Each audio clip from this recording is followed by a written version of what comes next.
안녕하세요. 지방대학교에서 교수로 재직 중인 50대 여성입니다. 사람들이 말하길 결혼은 인생에서 가장 큰 축복이자 제일 큰 행사라고 하는데요. 저에게 결혼이란 축복이나 큰 행사가 아닌 시궁창보다 못한 지옥이었네요. 살면서 가장 후회되는 선택을 꼽으라면 그건 아마도 결혼일 거예요. 그래서 결혼을 고민하는 후배나 졸업한 학생들이 있다면 이 말은 꼭 말해주곤 합니다. 나이가 쫓겨 어쩔 수 없이 선택하게 된 결혼은 하지 말라고요. 가장 사랑하는 사람과 함께해도 어려운 것이 결혼인데 확신을 갖지 못한 사람과 하는 결혼은 파국으로 치닫을 게 뻔하거든요. 저희 때만 하더라도 여자들은 많이 가르칠 필요 없이 고등학교만 졸업하면 시집을 보내자는 주의였어요. 주변에도 보면 고등학교를 졸업한 후 대학교를 진학하지 않고 바로 시집을 가는 것을 심심찮게 볼 수 있었죠. 그렇지만 저는 교수로 일하고 계시는 부모님 덕분에 무사히 대학교까지 마칠 수 있었네요. 부모님께서는 남자 여자 가릴 것 없이 사람은 배워야 성장한다며 공부하는 것을 정말 많이 강조하셨거든요.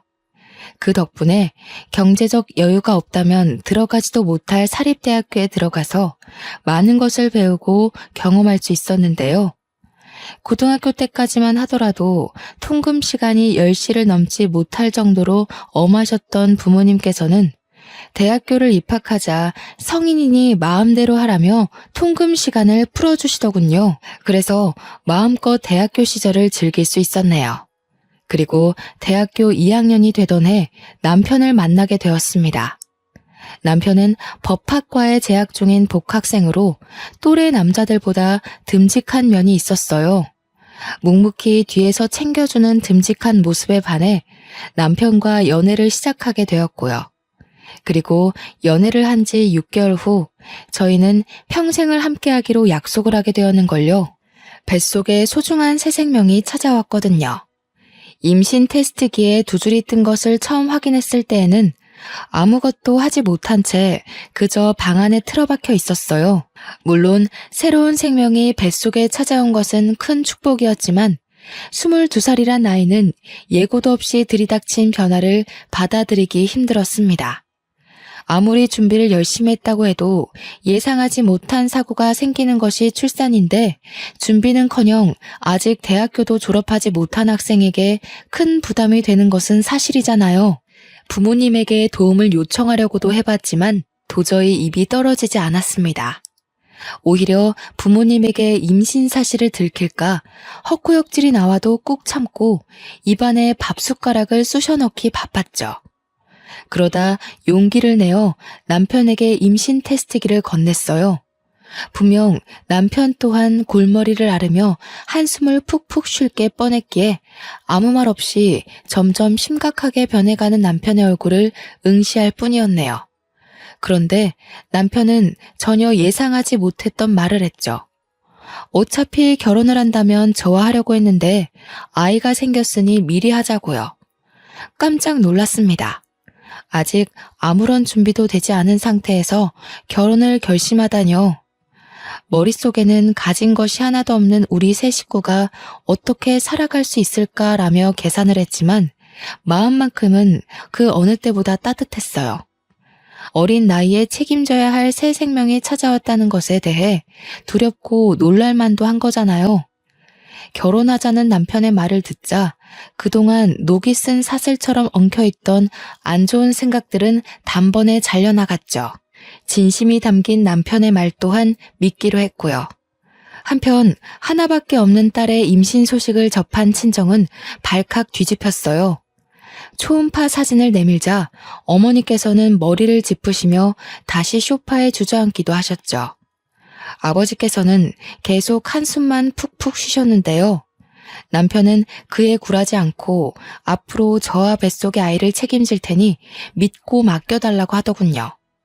시부모님 또한 교수로 친정 부모님과 잘 아는 사이였기에 부모님께서는 별다른 반대 없이 저희의 결혼을 허락하셨네요. 시부모님의 올곧은 성품과 남편의 착한 심성이 있었기에 가능한 일이었죠. 결혼 후 저희 부부는 친정 부모님 댁에서 시작을 하게 되었어요.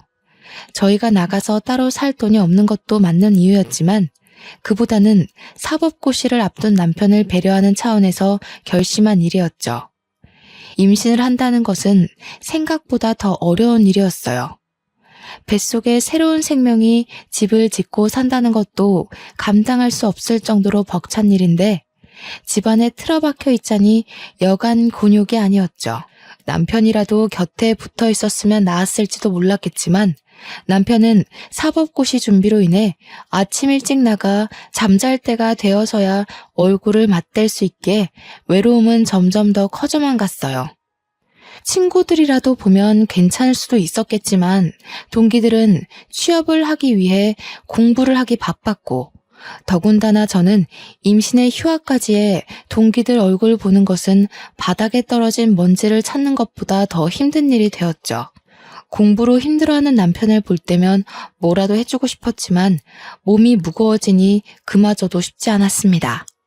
그래서 어머니가 저를 대신해 남편의 아침상을 차려주시며 못난 딸을 대신해 많은 노력을 해주었죠.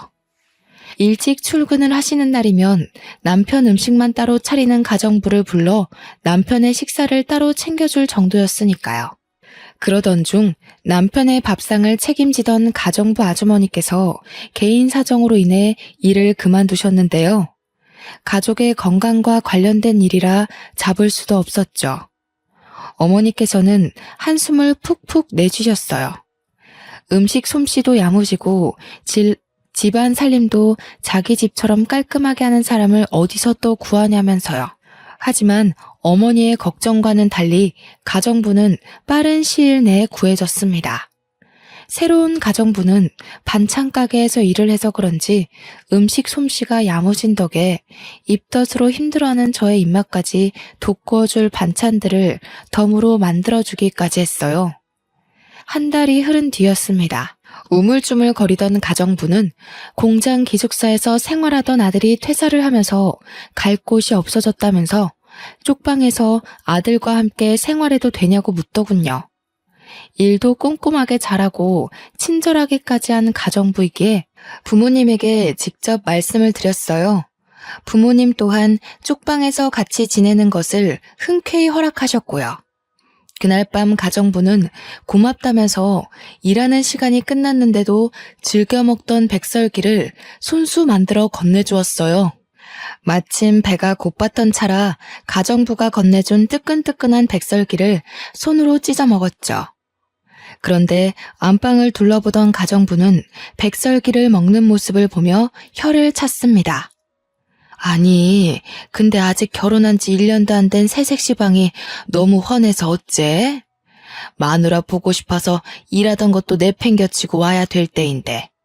처음부터 부부관계가 이렇게 미적지근해서 어째? 괜히 색심한 고생을 하네. 에휴, 근데 솔직히 나는 색시 남편 처음 볼 때부터 마음에 안 들었어. 사람이 자기 가족 감싸는 푸근한 게 있어야 되는데 생긴 것도 어디 남의 밥 뺏어 먹는 족제비처럼 생겨가지고. 에이, 그이가 얼마나 다정한데요. 지금 시험이 얼마 안 남아서 예민해서 그래요. 이해해야죠. 어디 곱비 풀린 말이 주인 말 잘 듣는 거 봤남? 남자란 자고로 절대 도망 못 가게 곱비를 제대로 당겨야 한다니까.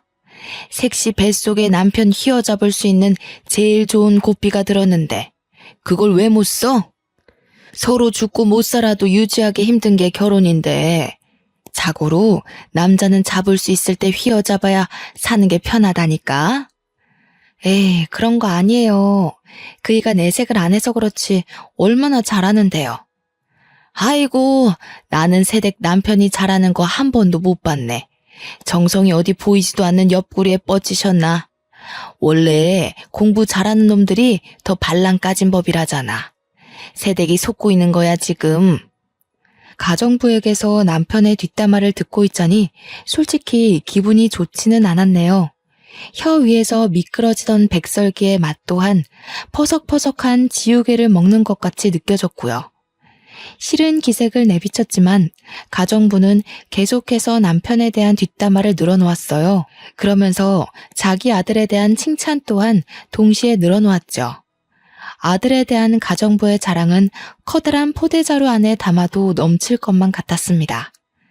절대 끝날 것 같지 않은 가정부의 수다에 이불 끄트머리를 잡아 끌며 침대에 누웠어요. 가정부는 그제서야 쟁반을 가지고 안방에서 나갔죠.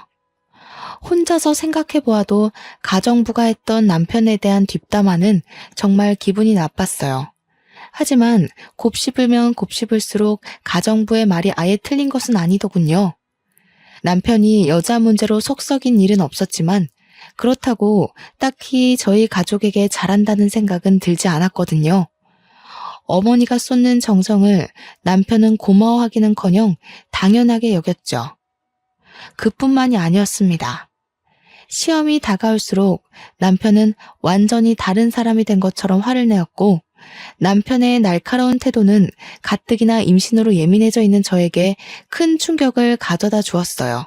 시험이 다가오니 예민해지는 건 당연하다고 스스로에게 위안을 삼아 보려고 했지만 남편의 행동은 정말이지 도를 지나쳤어요. 남편은 막달이 다가와 화장실을 자주 가는 것 같은 사소한 일도 이해를 하지 못했으니까요.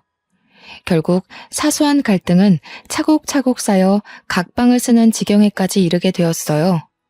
결혼을 결정짓는 수많은 요인 중 오직 사랑 하나만 바라본 채 결혼을 했었는데 유일하게 결혼 생활을 유지시켜주던 사랑이 빠져나가자 저희 부부의 상태는 간신히 숨만 붙어 상태나 다름이 없었네요. 부모님은 남편이 중요한 시험을 앞둬 그런 거라며 이해하라고 했지만 22살이란 어린 나이는 그것을 받아들이기 힘들었는걸요. 그러던 중 남편의 본심을 확인할 수 있는 사건이 터지게 되었습니다. 남편과 부모님이 모두 아침 일찍 집을 나간 날이었어요. 매일 똑같은 집에 박혀 있으니 너무 따분하고 심심하더라고요. 그래서 집 근처 공원에 산책을 나가게 되었죠. 그런데 걸은 지 얼마 되지도 않았을 때 갑자기 아랫배에 엄청난 복통이 느껴졌어요. 누군가 말라 비틀어진 행주를 계속해서 쥐어짜는 듯한 아픔이었죠. 처음 느껴보는 생생한 고통에 119를 부를 생각도 하질 못했습니다. 그 순간 머릿속에 떠오른 것은 남편밖에 없었고요. 그래서 공원 벤치에 앉은 채 남편에게 전화를 걸었는데요. 자꾸만 조여오는 고통에 울먹이며 전화를 하자 남편은 다짜고짜 짜증부터 냈어요. 야, 내가 의사냐? 아프면 119에 전화를 해야지 왜 나한테 전화를 하고 난리야. 그러게 배가 남산만 하면 가만히 집에라도 박혀있던가. 뒤룩뒤룩 살찐 거 자랑하고 싶어서 밖에 나간 거냐? 잔말 말고 나 바쁘니까 119 전화해서 응급실 가던 아니면 집에 들어가던 알아서 해. 앞으로 이런 일로 전화하지도 말고. 전화가 뚝 끊기고 잠시의 고통을 잊을 만큼 남편의 언행은 충격적이었습니다. 아무리 무심한 남자라 할지라도 자기 아이를 임신한 상태로 아프다고 하면 신경 쓰는 것이 당연한 거잖아요. 남편의 말이 어찌나 충격적이던지 볼가를 축축하게 적시던 눈물마저 쏙 들어갈 정도였어요. 하지만 이내 아픔은 다시 찾아왔고 어쩔 수 없이 가정부에게 전화를 걸게 되었네요. 가정부는 채 4분도 안 되는 시간 안에 달려왔어요. 옆에는 가정부의 아들이 있었고요. 식은땀을 흘리며 배를 움켜잡고 있자 가정부 아들은 실례하겠다는 말과 함께 저를 번쩍 안아들었습니다. 임신으로 살이 많이 찐 상태로 힘들었을 텐데 가정부의 아들은 힘든 기색 하나 보이지 않았죠. 가정부와 가정부의 아들이 힘써준 덕분에 병원에 늦지 않게 도착할 수 있었는데요. 다행스럽게도 의사는 갑작스러운 움직임으로 배가 뭉쳐서 그런 것일 뿐 유산은 아니니 안심하라고 하더라고요. 그 말을 듣자 팽팽하게 당겨졌던 신경이 풀어지는 것을 느꼈어요. 옆에 있던 가정부 또한 덩달아 안도의 한숨을 내쉬었고요. 아이고 천하의 매정한 놈. 자기 새끼 가진 마누라를 이렇게 천대하나? 색시, 아무래도 이 결혼 잘못한 것 같아. 지금도 이렇게 천대를 하는데 나중에 색시가 나이 먹어서 아플 때도 제대로 들여다보기나 하겠어? 애 생각해서 참고 산다 생각하지 말고 이참에 이혼해버려. 평생 옆에 두고 속 끓일 바에는 깔끔하게 갈라서는 게 낫지. 가정부의 아들은 툭툭 가정부의 팔꿈치를 쳤습니다. 그만하라는 뜻이었죠. 무뚝뚝한 얼굴로 작은 것까지 세심하게 배려하는 남자를 보자 그동안 남편이 얼마나 무심했는지 다시 한번 깨닫게 되더군요. 택시에서 내린 후에도 가정부 아들은 계속해서 몸 상태를 걱정하며 자신의 등에 어필하고 했어요.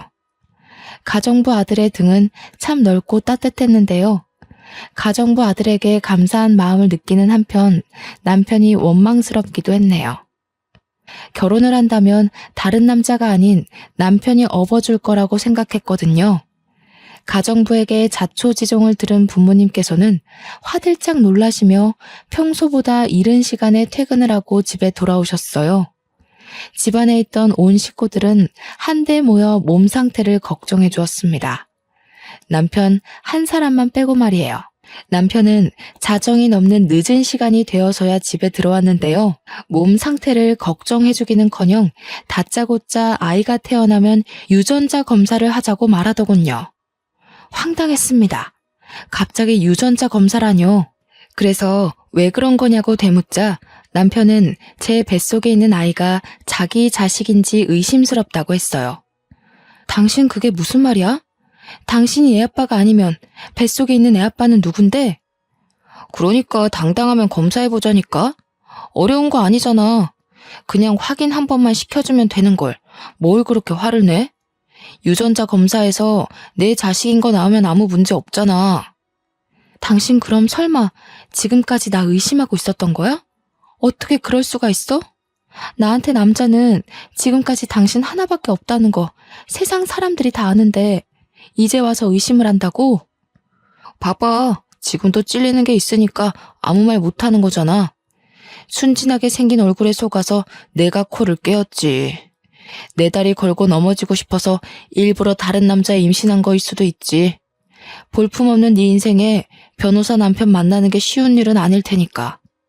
진짜 변호사 남편이 가지고 싶었으면 아직 사법고시도 못 치른 당신이랑 사귀는 게 아니라 죽이 되든 밥이 되든 변호사들이랑 맞선을 받겠지. 뱃속에 아기까지 책임지겠다고 큰 소리 뻥뻥 칠 때는 언제고 갑자기 이러는 이유가 도대체 뭔데? 갑자기 가장의 책임도 남편의 책임도 내던지는 남편의 태도가 참 궁금했습니다. 처음부터 막돼 먹었으면 놀라지 않았겠지만 세상 제일 다정하던 남편이 갑자기 처음 보는 사람인데도 더 냉랭하게 굴다뇨. 말이 안 되잖아요. 그래서 꼭 이유를 알아야 했죠. 교수 집안이라고 해서 떨어질 떡이라도 떨어질 줄 알았는데 이건 뭐 떡이 아니라 떡 부스러기도 안 떨어지니. 변호사만 되면 어떻게든 변호사 사위 모셔가겠다고 내놓으라는 재벌집에서 선짜리 들어올 텐데 너무 억울해서. 나도 너네 집이 개털 날리는 집인 줄 알았으면 장가 안 왔지.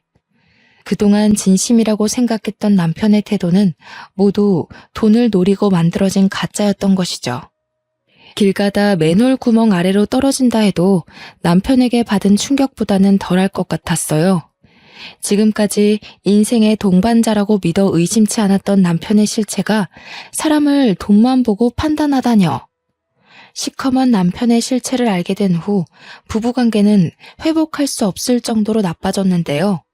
고작 5개월이란 시간 동안 죽고 못 살았던 남편과 죽이고 싶을 정도의 앙숙이 되다니 결혼이라는 것이 참 우스웠네요.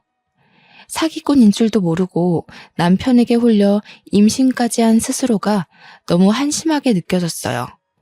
죽을 줄 모르고 불길에 뛰어드는 나방과 별반 다를 게 없었으니까요.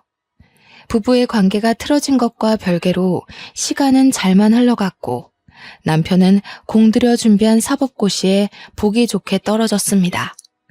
남편은 이것 또한 저의 탓으로 돌렸어요. 제가 재수가 없어서 떨어진 거라면서요. 결국 배려라고는 눈 씻고 찾아볼 수 없는 남편에게 이혼을 신청하게 되었습니다. 남편 또한 저 같은 여자와 더 이상 살 수 없다며 이혼을 흔쾌히 받아들였고요. 이혼 후 아무것도 먹지 못할 만큼 힘든 시간을 보냈어요. 하지만 힘든 몸과는 다르게 뱃속에 있는 아이는 무척무척 자라만 갔죠. 아이는 쌀이 눈이 쏟아지는 추운 겨울 세상에 나오게 되었죠.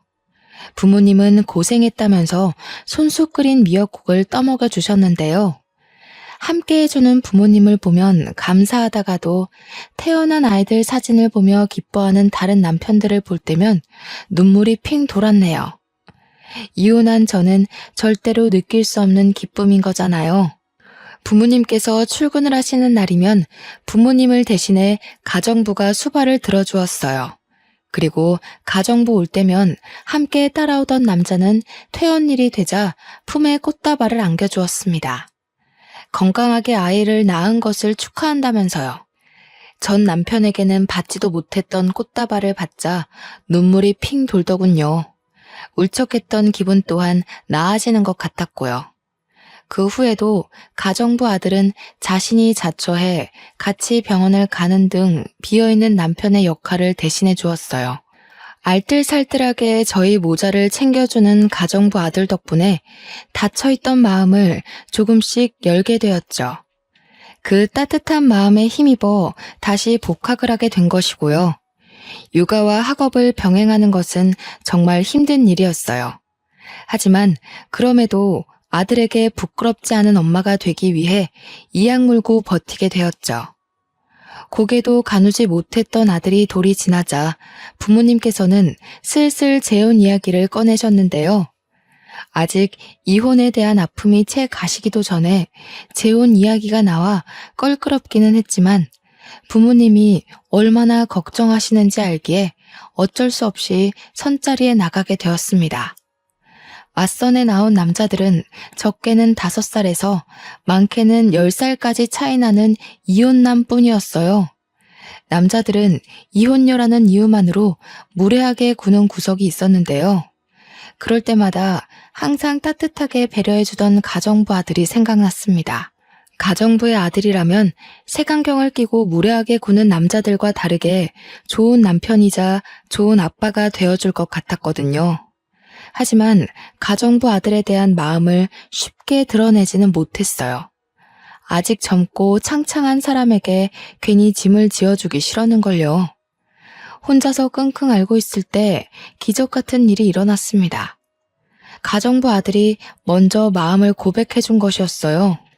가정부 아들은 많이 부족한 것은 알지만 좋은 아빠, 좋은 남편이 될 테니 자신에게 한 번만 기회를 달라고 하더군요. 다른 건 볼 필요도 없었어요. 그 진실된 마음 하나면 좋겠거든요. 가정부 아들은 밤낮이 뒤죽박죽인 교대 근무를 해 몸이 고단할 텐데도 항상 피곤한 기색 없이 잘해주려 노력을 했습니다. 아들에게도 다정하게 대해주었고요. 그래서 대학원에 진학했을 때 부모님께 가정부 아들과 재혼을 하겠다고 밝히게 되었네요. 부모님과 가정부의 반응은 불과 물처럼 극명하게 나뉘었어요. 가정부는 껍질을 벗기고 있던 마늘을 천장 위로 던지며 기뻐했고 부모님께서는 가슴을 내려치시며 답답해 하셨죠. 그렇게 당해놓고도 정신을 못 차려. 어디 만날 남자가 없어서 하필 골라도 가정부집 아들이야. 전 남편한테 호되게 당해놓고도 아직 철이 안 들었어. 저 자식이랑 정 결혼하고 싶으면 우리랑 영 끊고 호연이도 놓고 맨몸으로 나가서 살아라. 듣자 하니 기분이 썩 좋지는 않네요. 사장님께서는 얼마나 자식 농사를 잘 지으셨길래 저희 아들한테 타박을 하시는 거예요? 제가 아무리 남의 집에서 식모살이 하면서 힘들게 산다고 해도 우리 아들 애딸린 이혼녀한테 시집 보낼 만큼 머리 빈 짓은 안 하거든요. 아무리 우리 딸이 애딸린 데가 이혼을 했다고 해도 이건 급이 안 맞아도 너무 안 맞죠? 아줌마는 눈 없어요? 딱 보면 알 수 있잖아요. 서울에서 내놓으라는 대학원 나와 몇 년 있으면 대학 교수 될 사람이랑 밤낮 없이 자동차 공장에서 일하는 아줌마네 아들이랑은 당연히 차이가 있죠. 앓는 소리 하면서 하도 봐달라고 해서 아들까지 집에 들어오게 해줬더니 아줌마는 도대체 아들 단속을 어떻게 한 거예요? 얼마나 우리를 물러봤으면 주제 파악도 못하고 주인집 딸한테 찍적거리냐고요. 됐어. 당신은 상대도 하지 마. 경우 없는 집안이랑 엮이는 건 한 번이면 족하지. 일할 가정부는 많아. 쫓아내고 다시 들이면 그만이야. 아이고, 누가 겁낸 줄 알고? 나도 우리 아들 천대하는 이런 집구석에서는 일 못하지. 나가도 내 발로 나갈 거니까 털끝 하나 건드리지 마요. 참나, 자기들은 얼마나 잘났길래 남의 집 살이 좀 한다고 무시나 해대고. 마음씨를 그렇게 거지같이 쓰니까 딸도 이상한 사람이랑 엮여서 이혼녀 딱지나 이마에 떡하니 붙이고 있는 거 아니에요. 양가 부모님의 반대로 결국 결혼은 무산되었어요. 그뿐만이 아니었습니다. 3년 넘게 저희 집에서 일하시던 가정부는 큰 모욕에 감정이 상한 듯 다짜고짜 쪽방으로 달려가 짐을 챙기기 시작했어요. 아버지께서는 몇십 년 전 끊었던 담배를 다시 피우셨고요. 또 한 번 부모님께 실망을 안겨드렸다는 죄책감과 그럼에도 사랑하는 사람과 다시 한번 살아보고 싶다는 마음이 충돌하여 머릿속은 복잡해졌네요. 어머니께서는 차라리 없는 자식 칠 테니 나가서 살라며 집에서 내쫓으려고까지 했는데요. 그때 다시 한번 느끼게 되었습니다. 부모님께서 아무리 반대한다고 해도 가정부 아들과 가정을 꾸리고 싶다고요. 그래서 부모님께서 정반대하신다면 부모 자식 간의 인연을 끊은 채 밖에서 살림을 차릴 생각까지 했네요. 정말 불효녀 같은 짓이었죠. 하지만 작은 변명을 하나 하자면 인생에서 다시는 없을 기회 같았어요. 가정부 아들을 놓친다면 평생을 혼자 살 것만 같았죠. 그런데 부모님의 반대는 의외의 곳에서 해결이 되었습니다. 바로 아들이었어요. 어른들이 난리를 피우는 사이 아들은 가정부 아들에게 달려가 아빠라고 부르며 안겼거든요. 자식 이기는 부모 없다고 아들이 아빠라 말하며 따르는 것을 보자 결국 저희의 결혼을 허락하셨는걸요. 남편은 돌아가신 시아버지가 남겨놓은 빚 때문에 저는 대학원을 졸업한 지 얼마 되지 않았기 때문에 서로가 돈이 없는 상태였어요. 지갑 사정을 뻔히 아시는 부모님께는 친정과 가까운 곳에 있는 아파트에 신혼집을 차려주라고 하셨는데요. 저희 부부는 친정 부모님의 지원을 한사코 거절했습니다. 부모님의 가슴에 2번씩이나 상처를 낸 주제에 지원까지 받는다면 너무 염치가 없을 것 같았거든요. 그래서 결혼식도 올리지 않은 채 있는 돈 없는 돈을 탈탈 털어 다 쓰러져가는 구축 빌라에서 신혼생활을 시작하게 되었죠. 집이 워낙 낡은 탓에 쏙꼭지를 돌릴 때면 녹물이 나올 때도 있었고 갑자기 불을 켤 때면 바닥에 있던 바퀴벌레를 발견하기도 했지만 그래도 행복한 신혼생활이었어요. 전과는 비교도 할 수 없을 만큼의 행복감과 안정감을 느껴졌죠. 다른 가족들은 없이 살던 남편이 저를 등쳐먹기 위해 일부러 결혼을 한다며 수군거렸지만 오히려 그 반대였어요. 제가 남편의 등에 올라타 남편이 떠먹여주는 밥을 받아 먹었거든요. 교대 근무로 힘들 텐데도 남편은 논문 발표와 조교 생활로 지친 저를 위해 손수 아침밥을 차려주었습니다. 아침 일찍 일을 나갈 때면 냉장고 앞에는 잊지 말고 밥을 챙겨 먹고 가라는 메모지가 붙어 있었죠. 냉장고 안에는 지난밤 남편이 만든 김밥이 들어 있었고요. 그뿐만이 아니었어요. 서로 경제적 여유가 되자 남편은 그동안 고졸로 살았던 것이 창피했다며 대학교를 가겠다고 말을 했습니다. 아들을 위해서라도 꼭 대학교 졸업장이 필요하다고 하면서요. 그리고 남편은 방송통신대학교에 들어가 열심히 공부를 했네요. 머리가 좋았던 덕에 남편은 우수한 성적으로 방송통신대학교를 졸업할 수 있었는데요. 졸업장을 딴 뒤에는 대기업 생산직 일을 그만두고 돌연 떡볶이 장사를 하겠다고 선언을 하더군요. 의아하긴 했지만 한 번 하기로 마음먹은 것은 끝까지 해내는 남편을 믿었기에 남편이 하자는 대로 따를 뿐이었죠. 그런데 문제는 예상치 못한 곳에서 터졌습니다. 남편이 떡볶이 장사를 한다는 것을 들은 시어머니는 다짜고짜 찾아와 문을 열라며 행패를 부리셨어요. 잘 다니던 대기업까지 때려치고 장사를 한다길래 나는 드디어 너가 이혼녀 딱지 떼게 해준 우리 아들한테 근사한 사업차나 차려줘서 보답하겠구나 생각했다. 근데 뭐? 학교 앞 떡볶이 장사? 네가 제정신이냐? 어디 귀한 남의 아들한테 떡볶이 장사를 시켜? 그것도 잘 다니던 직장까지 때려치게 만들고 앞길 창창한 총각 등에 이혼녀 딱지 떼고 자식 새끼까지 업히게 했으면 최소한의 양심은 있어야지. 지는 대학원까지 가서 잘난 척 고개 빳빳이 들고 다니면서 어디 남편은 코 올리게 돈이나 받는 떡볶이 장사를 시킬 수가 있어? 너네 부모도 그러는 거 아니야. 아무리 가정부 아들이라지만 이혼한 지 딸이며 손자까지 걷어줬는데 어떻게 지원 한 번을 안 해줄 수가 있어? 어머니, 그런 게 아니라요. 그이가 하도 떡볶이 장사를 하고 싶다고 하길래. 듣기 싫다.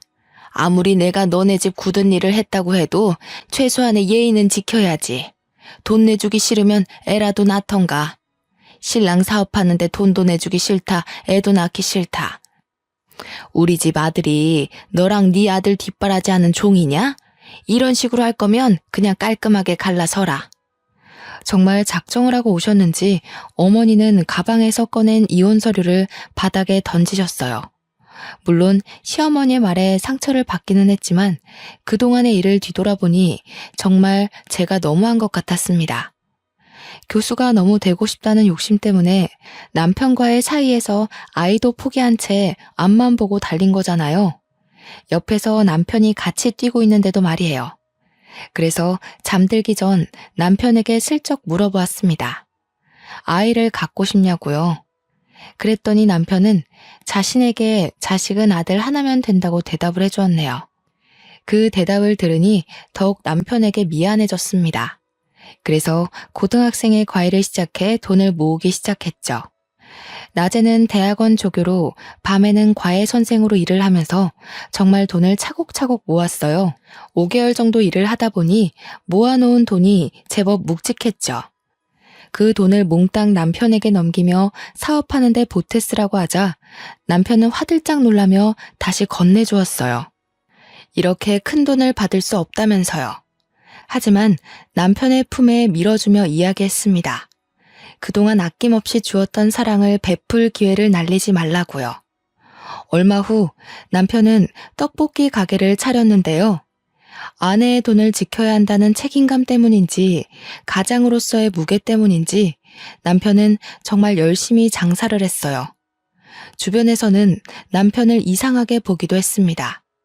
떡볶이 장사라는 것이 원래 나이가 지긋하신 아주머니들이 하는 것이기에 그럴 수도 있다고 생각했죠. 하지만 논란도 잠시였어요. 주변 가게들 중 제일 청결하고 맛도 좋은 남편의 떡볶이는 금세 입소문을 타서 연마을 학교에 다니는 초등학생까지 남편의 떡볶이를 맛보기 위해 줄을 서는 지경에까지 이르게 되었는걸요. 이렇다 보니 다른 가게들이 다 문을 닫을 동안 남편은 혼자서 돈을 쓸어 담았네요. 식을 줄 모르는 인기에 남편은 곧이어 서울 곳곳에 떡볶이 체인점을 내게 되었고 결국 떡볶이 사장에서 프랜차이즈 대표까지 오르게 되었죠. 남들이 뭐라고 수군거리면 끝까지 노력해 성공을 한 남편을 보니 제가 남편의 아내라는 사실만으로도 가슴이 벅차올랐어요. 이런 남자와 결혼한 것은 인생에서 가장 큰 복이라고 생각하기도 했고요. 경제적으로 풍요로워지자 남편은 제일 먼저 매일 같이 타고 다니는 중고차를 값비싼 외제차로 바꿔주었어요. 낡고 오래된 경차는 위험하다면서요. 그리고 매일같이 바퀴벌레와 동거를 하던 저희는 50평이 넘는 으리으리한 아파트로 이사를 가게 되었네요. 남편을 껄끄럽게 생각하시던 부모님 또한 한결같이 진실된 태도를 유지하는 남편에게 크게 감동하기까지 했고요. 그러던 중 남편의 떡볶이 사업이 해외까지 진출을 하게 되었는데요. 남편은 딱 1년 만에 미국에서 영어 공부에 전념하고 싶다고 하더군요. 이유를 물으니 대표인 자신은 한마디도 못 알아들으면서 통역사에게만 의지해 사업을 하는 것이 너무 창피하다면서요. 저는 흔쾌히 남편의 뜻을 따랐습니다. 남편이 더 발전하고 싶다는데 반대할 이유는 없잖아요. 남편이 유학을 간 뒤부터 시어머니는 하루도 거르지 않고 저희 집에 출근 도장을 찍으셨어요. 불쑥불쑥 나타나는 시어머니를 보자 남편이 왜 그렇게 시어머니에게 이사간 곳을 알려주지 말라는지 알았죠. 그런데 집에 들이닥치는 시어머니를 보자 궁금한 것이 생겼습니다. 저와 아들 둘 다 시어머니에게 이사간 곳도 집 비밀번호도 알려준 적이 없었거든요. 시어머니와 같은 공간에 있는 것만으로도 힘이 들었지만 그것만으로 끝낼 시어머니가 아니었어요. 시어머니는 하루에도 12번씩 별 이유 같지도 않은 트집을 부리시며 저희 모자를 괴롭혔습니다. 때마침 부모님 또한 해외로 나간 상태이고 유일한 방패막이었던 남편 또한 해외로 나간 탓에 고삐 풀린 시어머니를 제지할 사람은 아무도 없었는데요. 시어머니의 구박은 며느리인 저에게만 향하는 것이 아니었어요. 어떻게든 우리 아범 등에 빨대 꽂을 생각만 하고 얼마 전에는 우리 아범한테 차도 받았다지? 이제 보니 뻐꾸기 새끼가 아니라 독품은 독사 새끼가 따로 없구나. 우리 아들한테 남의 지 새끼도 키우게 했으면서 염치도 없이 네가 뭐라고 그 차를 받아? 어머니, 아무리 친손자가 아니라도 그렇지 말씀이 너무 지나치신 거 아닌가요? 아직 20살밖에 안 되네요. 아직 다 자라지도 않은 애 마음에 생채기를 내셔야겠어요. 그리고 그 차는 아범 차가 아니라 제 차예요. 차 바꾼 김에 타고 다니라고 준 거예요. 아이고, 시애미가 군말 없이 가만히 있으니까 앞도 못 보고 다니는 신봉사인 줄 아는 거냐? 아범은 어쩌다가 이런 독사 같은 것한테 홀려서 청춘 바쳐 돈 바쳐 가면서 한평생을 날렸는지. 나는 아직도 네 부모가 우리 아들 내팽개치던 것만 생각하면 불화가 치밀어서 잠을 못 잔다. 근데 정작 장본인은 우리 아범이 벌어다 준 돈으로 호의호식하면서 시엠이 몰래 금태두른 둥지로 이사를 가? 우리 아범한테 조금이라도 미안한 마음이 있거든. 당장 네 자식 새끼 데리고 우리 아범 앞에서 사라져라.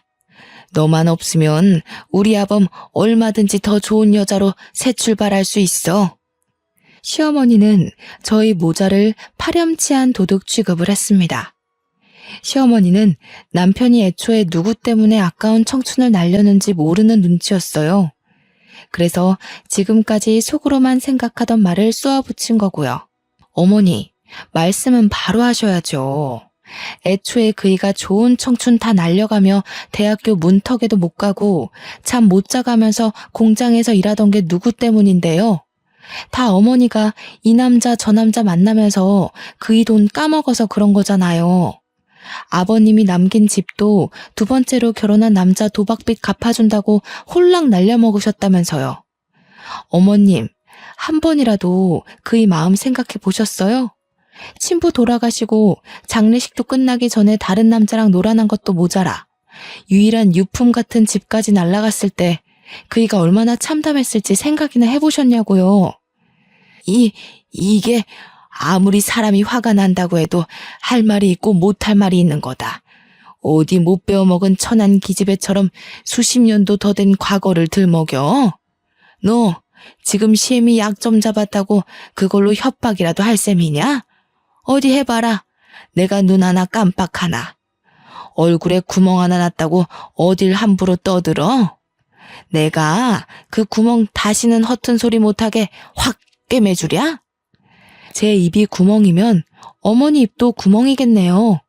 며느리 앞에서 할 말 못할 말 구별도 못하고 생각나는 대로 내키는 대로 아무 말이나 함부로 하시니까요. 다른 사람들 다 멀쩡한 총각 인생 망쳐놓은 애 딸린 유부녀라고 손가락질해도 되지만 어머님은 그러시면 안 되죠. 하나밖에 없는 아들, 좋은 시절 젊은 시절 다 날려버리게 만든 사람이 누군데요? 어머님이잖아요. 옛날 생각해서 어머님이랑 어떻게든 잘 지내보려고 노력했지만 이제는 안 그럴 거예요. 하나밖에 없는 소중한 자식 마음 다치게 하면서까지 어머님한테 머리 숙이고 싶지 않으니까요. 걱정이 밀려올 줄 알았지만 그동안 쌓아왔던 모든 것을 털어내서인지 편안하기만 했습니다. 시어머니께서도 이런 성난 모습에 적지 않게 당황하는 것 같았지만 이제 다시는 저와 우리 아들을 함부로 대하지 않겠다는 것에 안심이 되었고요. 시어머니는 곧이어 남편이 올 때까지 한 발자국도 못 움직인다고 했어요. 그래서 바로 남편에게 연락을 남겼죠. 미국은 이미 늦은 시간일 것이 분명한데도 시어머니와 관련된 일 때문인지 바로 연락이 오더군요. 남편에게 연락이 닿자마자 시어머니는 서럽다는 듯이 엉엉 울며 없는 말까지 덧붙여 남편에게 일러 바쳤습니다.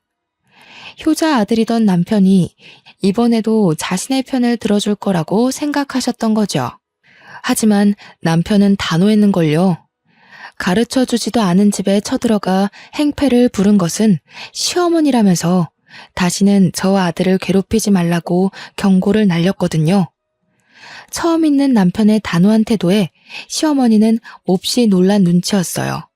남편의 말이 효과가 있었는지 그 후로는 시어머니의 간섭 없는 편안한 나날들을 보내게 되었네요. 남편이 없는 생활은 단순했답니다. 수업이 있는 날은 대학교로 가 강의를 하고 강의가 없는 날에는 밀린 집안일을 하고 논문을 쓰면서 하루하루를 보냈죠. 아무런 문제 없는 평온한 날이 이어지다 보니 비어있는 남편의 옆자리가 참 그립더군요. 아직 1년이 채 안 되었지만 보고 싶으니 빨리 한국으로 돌아오라고 어리광을 부리고 싶을 정도로요. 하지만 그랬다가는 남편이 다시 한국에 돌아올 것을 알기에 혼자서만 꾹 참으며 보고 싶은 마음을 감춰왔네요. 그러던 중 뜻밖에도 시어머니에게서 먼저 연락이 왔습니다. 큰 싸움이 있고 2달 만의 만남이었어요. 집 근처 카페로 가자 시어머니께서는 다짜고짜 이혼 협의서를 내미셨죠. 깜짝 놀라며 이혼 협의서와 시어머니를 번갈아 가면서 보았는데요. 시어머니는 사인부터 하라는 양 서명란을 툭툭 가리키셨어요. 불려우 같은 것이 우리 아들을 어떻게 홀렸는지는 모르겠지만 그만하고 이혼해라. 이 정도 뽑아먹었으면 됐지 뭘 더 바래? 그건 결혼 당사자들끼리 선택할 문제지 어머니가 나서서 재촉하실 일이 아닌 것 같아요. 저희 부부 어머님 뜻대로 이혼할 일 없으니 이건 그냥 쓰레기통에 버리세요. 가방을 챙기는데 시어머니께서는 사진 한 장을 내시셨어요. 깜짝 놀랄 수밖에 없었습니다. 사진 속에는 딸뻘 정도 되어 보이는 젊은 여자와 남편이 와락 안고 있는 모습이 찍혀 있었거든요. 사진을 내민 시어머니께서는 뭐가 그리 기세가 등등한지 팔짱까지 끼며 이혼 서류에 도장을 찍으라는 듯 눈짓을 하시더라고요. 우리 아들 마음 떠난 지 오래인 것 같은데 이래도 이혼을 안 할 셈이냐? 괜히 어줍잖은 행동으로 쉰내 풍기지 말고 빨리 이혼해라. 아범도 아범이지만 마음 떠난 남자 껍데기 붙잡고 살아서 뭐 좋을 게 있겠니? 똑똑한 머리로 잘 생각할 거라 믿는다. 눈앞에 펼쳐진 사실을 믿을 수가 없었어요. 일평생 저만을 바라보던 남편이 갑자기 바람이라뇨. 이 순간 제일 미운 것은 제 자신이었습니다. 아닐 거라고 정말 굳건하게 믿고 있기는 했지만 마음 한구석에는 늙고 다른 남자 애까지 딸린 여자보다는 젊고 예쁜 여자가 좋을 수도 있겠다고 생각했거든요. 그래서 남편에게 직접 전화를 하기로 했어요. 당사자한테 물어보는 게 제일 빠르잖아요. 점점 급해지는 마음과는 다르게 남편은 자꾸만 전화를 받지 않았어요. 남편의 연락 두절에 마음은 점점 불안해지기 시작했죠. 그러던 중 모르는 번호로 전화가 왔는데요. 당연히 남편일 거라고 생각을 하고 전화를 받았습니다. 하지만 전화의 주인은 남편이 아닌 남편의 내연녀이더라고요. 내연녀는 남편이 자신과 새 출발을 할 수 있게 이혼하라고 협박조로 말을 했죠. 만약 남편이 진짜 바람을 피워 상간녀와 만나게 된다면 흥분에 날뛸 거라고 생각했는데 실상은 그게 아니었어요. 화조차 나질 않았네요. 힘들 때 옆을 지켜주던 남편의 바람은 용서할 수 있었지만 잘 살고 있는 남의 가정을 파탄낸 것도 모자라 새까맣게 타버린 속을 벅벅 긁는 상간녀를 도저히 참을 수 없었어요.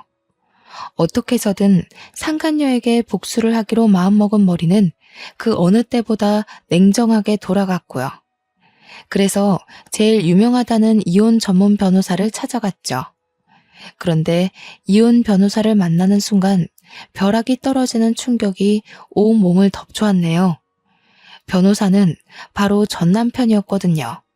수준 떨어지는 놈 만나서 지 딸뻘 되는 애랑 기싸움하는 당신이나 마누라 내비두고 바람피는 놈이나 아주 환상의 부부네. 전 남편은 저희 부부 사이를 비웃었는데요.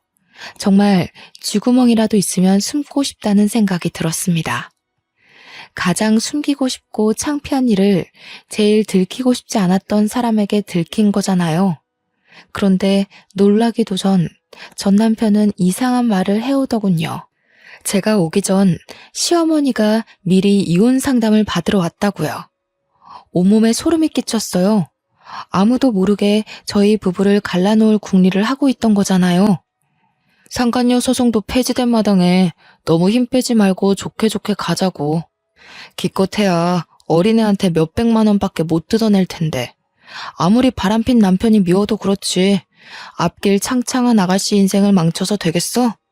그러지 말고 위자료 두둑하게 받을 수 있게 도와줄 테니까 깔끔하게 이혼해. 담례로 이혼하고 받은 위자료 반만 떼서 준다면 물불 안 가리고 열심히 힘써줄게. 시어머니도 소름이 끼쳤지만 아들에 대한 걱정은 눈꼽만큼도 없이 자기 사리사욕만 채우려는 전 남편을 보자 온몸에 소름이 돋더군요. 그래서 이혼 소송을 어떻게 되건 상간녀 소송이 어떻게 되던 사무실을 박차고 나왔죠. 상간녀와 시어머니에게서 계속 문자 폭탄이 와도 남편은 여전히 답이 없는 상태였어요. 이쯤 되니 짜증이 나기보다는 슬슬 걱정이 되기 시작했죠. 그래서 직접 남편을 찾아가기로 결심을 했죠. 하지만 남편을 찾고 싶다는 굴뚝 같은 마음과는 다르게 현실적인 조건은 참 마음을 따라주지 않았네요. 처리해야 할 일이 가득했거든요. 고민하고 있자 아들이 옆으로 와 자신이 직접 남편을 찾아오겠다고 하더군요. 자기가 먼저 나서는 아들을 보자 걱정이 되기도 했지만 한편으로는 고맙기도 했네요. 그래서 아들을 믿어보기로 결심했어요. 아들을 공항에 데려다주는 순간에는 걱정이 몰려오기도 했습니다. 사실이건 거짓이건 불미스러운 일로 아들을 다른 나에게 보내는 것이 마음에 걸렸고요. 남편을 찾기 위해 비행기에 올라탄 아들은 꼬박 3일 동안 연락이 되질 않았는데요. 혼자 떨어져 있는 72시간 동안 안 좋은 생각만 떠오르며 밥 한 술도 제대로 뜨지 못할 만큼 걱정이 많이 되더라고요. 아들은 집을 떠난 지 4일이 되어서야 연락이 왔어요. 남편과 함께 한국으로 간다는 짤막한 답장이었죠. 그렇지만 그 한 줄의 문자를 받는 순간 얼마나 안심이 되었는지 손발에 힘이 탁 풀렸습니다. 남편과 함께 귀국하겠다는 것은 해결책이 보인다는 이야기니까요. 공항에 미리 마중을 나가 있는 동안 머릿속은 참 복잡했어요. 남편을 만나면 상간녀에 대한 말을 먼저 꺼내야 할지 아니면 시어머니가 우리 부부 사이를 갈라놓기 위해 이혼 상담까지 받았던 걸 말해야 할지 고민이 많았거든요. 하지만 공항을 걸어 나오는 남편을 보는 순간 모든 말을 이을 수가 없었네요. 남편의 얼굴을 보는 순간 왈칵 눈물이 쏟아나올 뿐이었으니까요. 오열하는 모습을 보자 남편은 들고 있던 캐리어도 내던지고 한 걸음에 달려와 주었어요. 그리고는 어깨를 와라 끌어안아 주더군요. 남편의 품에서 저는 그저 어린아이처럼 목 놓아 울 뿐이었어요. 그렇게 한참을 울다 남편에게 물었죠.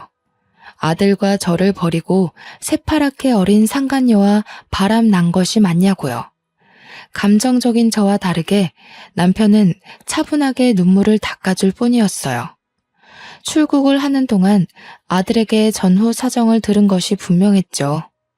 남편은 주머니에 있던 핸드폰을 꺼내 사진 한 장을 보내주었는데요. 사진 속에는 시어머니가 말한 상간녀와 남편이 단란하게 모습이 찍혀 있더군요. 깜짝 놀라서 남편은 곧이어 말을 이었습니다. 상간녀는 무슨, 아무리 봐도 어머니가 또 수작을 부린 것 같네. 얘는 미국에서 유학하고 있는 조카 딸이야. 전혀 예상할 수 없었던 대답에 뒤로 넘어가고 말았죠. 알고 보니 남편이 유학길에 오른 곳 근처에는 미국에서 대학교를 다니고 있는 조카 딸이 살고 있었어요. 남편은 조카 딸에게 용돈을 주는 대신 생활비를 주고 있었던 것이고요. 모든 진실을 듣고 나자 언제 울었냐는 듯 두 눈에서는 눈물이 쏙 들어갔습니다. 그리고 조카 손녀까지 팔아먹으며 저희 부부를 이혼시키려고 한 시어머니를 도저히 용서할 수가 없었죠. 아무리 이혼녀 딱지가 붙은 며느리가 싫다고 해도 가까운 가족까지 건드리다뇨. 최소한의 예의를 아는 사람이라면 절대 하지 않을 행동인 거잖아요. 어두운 낯빛을 눈치챘는지 남편은 이 모든 일은 자신이 책임질 테니 아무 걱정하지 말라고 말했습니다. 그 말을 들으니 참 안심이 되더라고요. 그동안 왜 걱정했을까 의문을 가질 정도로 복잡하던 머릿속은 청소기를 돌린 것처럼 깨끗해졌죠. 남편이 한국에 들어온 후 시어머니에게서는 전화가 걸려왔어요. 받을까 말까 고민을 했지만 그래도 저희 부부를 이혼시키려던 진짜 이유를 알고 싶어 전화를 받기로 했습니다. 못된 것. 우리 아범을 어떻게 구워 삶았길래 낳아주고 키워준 애미한테 절연하자는 소리가 나와? 먼저 자자극 버리면서 잘 살고 있는 저희 부부 이혼시키려고 한 건 어머니시잖아요. 절연하고 사는 것도 어머니가 선택한 일이니 저한테 이러셔도 해드릴 수 있는 게 없어요. 오냐, 이제 보니 네 전남편이랑 너도 모두 한패였던 게구나. 내가 가만히 있을 것 같으냐? 당장 우리 아범한테 네가 전부하고 바람이 났다고 말을 해줘야지. 네? 그게 무슨 말씀이세요? 시침이 떼지 마라. 너야말로 시애미 사다리도 없는 구렁텅이에 빠뜨리려고 전부랑 같이 작당 모의한 게 아니냐. 아이고, 돈에 눈먼 놈인 줄 알았더니 꼬레지도 전 남편이라고 저 몹쓸 것 편을 들었던 게지. 알아들을 수 없는 말 투성이었어요. 이미 인연이 끝난 지 수십 년도 더 된 전 남편 이야기를 꺼내다녀. 그래서 당장 전 남편이 다니는 로펌으로 찾아가 바른 대로 말하라고 난리를 피웠죠. 그랬더니 망연자실해 있던 전 남편은 그제야 숨겨져 있던 진실을 실토하더군요. 사건의 발단은 시어머니가 전 남편을 찾아오면서부터였어요. 시어머니는 전 남편에게 거액의 돈을 쥐어주며 저희 부부를 이혼시킬 계략을 세웠던 것이죠. 이혼시키는 것을 성공할 시 남편 앞으로 되어 있는 땅을 준다고도 했고요. 시어머니는 주변에서 저를 제일 잘 알고 있는 사람 중 자신의 편으로 끌어들일 수 있는 사람은 전 남편밖에 없다고 생각을 한 것 같았죠. 모든 내막을 알게 된 순간 모든 인맥을 동원하여 전 남편에게 벌을 줄까 생각하기도 했어요. 같은 학교에서 유명한 사내 커플이었기에 쓰레기라고 소문을 내는 것쯤은 일도 아니었거든요. 그렇지만 전 남편은 제가 손을 쓰지 않아도 이미 업계에서 파렴치한 짓을 저지른 변호사로 낙인이 찍혀 있더군요. 이후 전 남편은 아무리 몹쓸 놈이어도 자신이 아들의 친부이니 구해달라며 몇 번씩 전화가 왔는데요. 모든 전화를 깔끔하게 무시했네요.